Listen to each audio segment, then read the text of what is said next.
Hi friends, welcome to Nipu Nagaraj, the voice of truth. మీరు ఈ channel ఇంకా సబ్స్క్రైబ్ చేసుకోకుంటే వెంటనే సబ్స్క్రైబ్ చేయండి ఫర్ ఇన్స్టెంట్ అప్డేట్స్.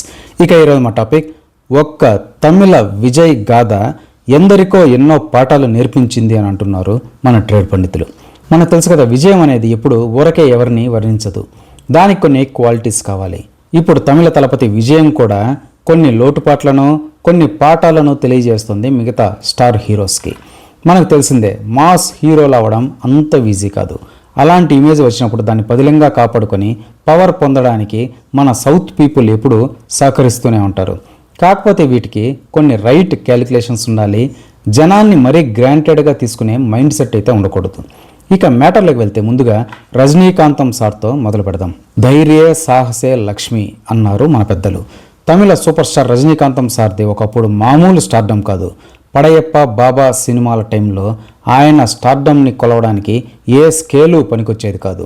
పిచ్చ పీక్ క్రేజ్ అండ్ స్టార్డమ్ ఉన్న రోజులవి.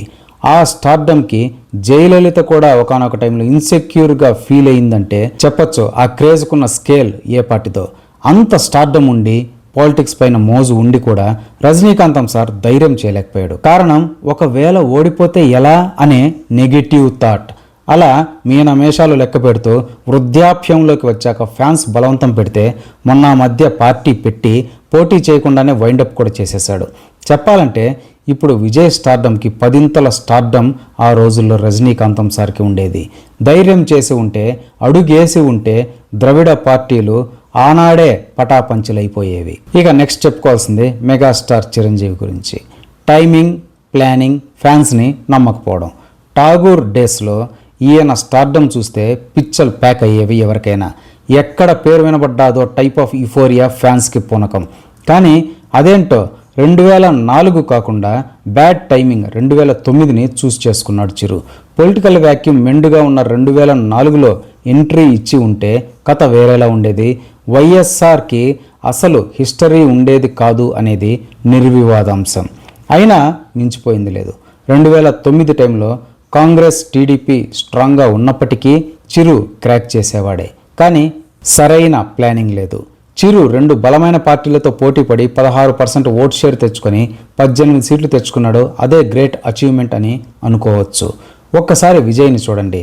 మర్రి చెట్టుల్లాంటి 50 ఏళ్లు పైపడ్డ 2 ద్రవిడ మున్నేటి కలగాలని తొక్కి విజయం సాధించాడు.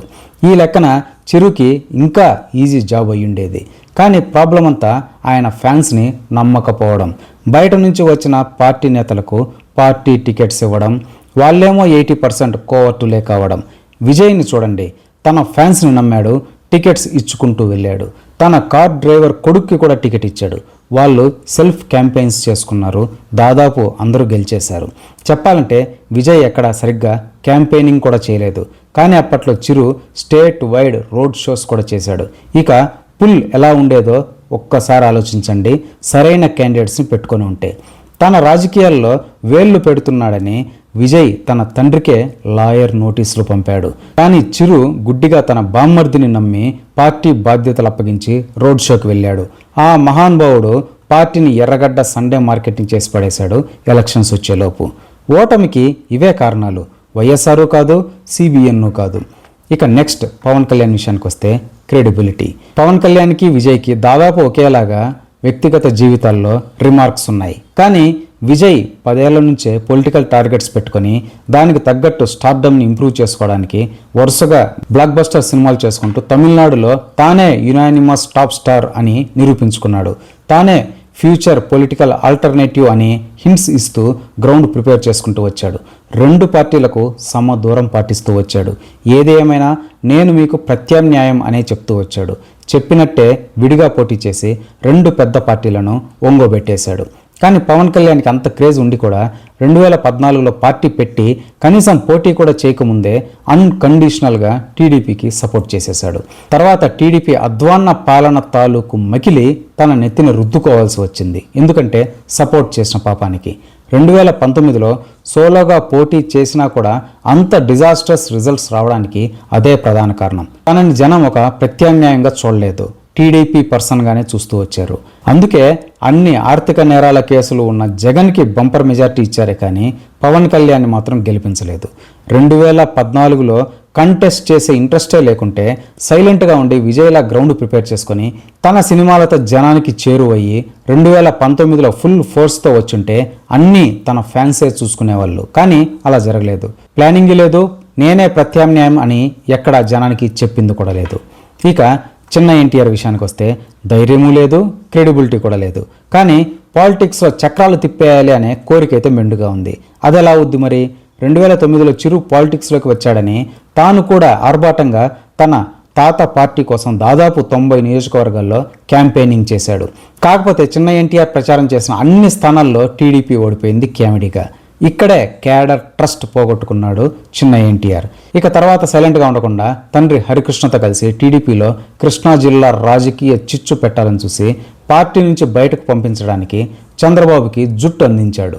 నిజంగా చిన్న ఎన్టీఆర్కి పొలిటికల్ ఆస్పిరేషన్స్, సీఎం లాంటి కలలు ఉంటే ఎంతసేపు మా తాత పార్టీలోకి నాకు ఎంట్రీ ఇవ్వండి అని బయట నుంచి ఎదురు చూసే బదులు తన స్టార్డమ్ మీద నమ్మకం పెట్టుకొని విజయ్లాగా ధైర్యంగా సొంతంగా పార్టీ పెట్టి జనంలోకి వెళ్ళి విజయం సాధించవచ్చు. కానీ అంత ధైర్యం లేదు. కానీ తన పిఆర్ టీమ్స్తో మాత్రం ఎక్కడికి వెళ్ళినా సీఎం అని అర్పించుకుంటూ ఉంటాడు, సాటిస్ఫై అవుతూ ఉంటాడు. ఇక లాస్ట్గా నందమూరి బాలయ్య. ఈ టాపిక్లో అనవసరం ఈయన, కానీ చెప్పుకోవాల్సిందే ఎంతైనా. ఎందుకంటే పాలిటిక్స్లో ఉన్న ఒక మోస్తారు మాస్ హీరో కాబట్టి. చిరంజీవిలా తెగువ లేదు, పవన్ కళ్యాణ్లా పోరాట పటిమ లేదు. అందుకే తన తండ్రి స్థాపించిన పార్టీలోనే తాను ఒక సేఫ్ సీట్ని ఎంచుకొని ఒక సాధారణ ఎమ్మెల్యేగా మిగిలిపోయాడు. కనీసం చిన్న ఎన్టీఆర్ చూపించిన తిరుగుబాటు ధోరణిలో 10% కూడా బాలయ్యకు లేదనేది నిర్వివాదాంశం. అందుకే తమిళ తలపతి విజయ్ పొలిటికల్ సక్సెస్ చాలా చాలా స్పెషల్.